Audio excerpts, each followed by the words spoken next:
মুন্সিগঞ্জে 2 সপ্তাহের ব্যবধানে সবজির দাম কেজিতে 30 টাকা পর্যন্ত কমেছে। বর্ষাকালীন সবজি কাঁকরোল ও চিচিঙ্গা বিক্রি হচ্ছে 30 টাকা কেজিতে। লাউ পাওয়া যাচ্ছে 20 টাকা পিস দরে। 20 থেকে 25 টাকায় মিলছে চাল কুমড়া। আর মিষ্টি কুমড়ার কেজি 20 টাকা। ঢেঁড়স 10 টাকা ও পটল বিক্রি হচ্ছে 25 টাকা কেজিতে। দাম অস্বাভাবিকভাবে কমে যাওয়ায় লোকসানের আশঙ্কা কৃষকের। পাঁচ শাক নিলাম 120 টাকা মোটা, কচু লইছে 10 মোটা 100 টাকা, কলা নিলাম 200 টাকা পাল্লা। সবকিছু দাম বেশি, এখন দাম বেশি হলে তো আপনার এই কম দামে বেশি তো কৃষকের পোষায় না। ওখানে আমরা কিনতে পারতেছি, এখন আমরা মনে করি আমরা সফল, কিন্তু এর আগে যখন কেনাকাটা হয়েছে তখন তো মনে করেন সময় খুব গায়ে লাগছে। আমার মুন্সিগঞ্জের আলু তো কোনো পয়সায় নাই, কৃষক মরিয়া গেছে, কিন্তু কৃষকের কোনো ফ্যাসিলিটি নাই।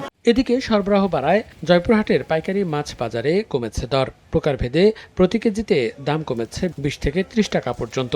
দাম কম পাওয়ায় বিক্রেতারা কিছুটা হতাশ হলেও সন্তুষ্ট পাইকাররা।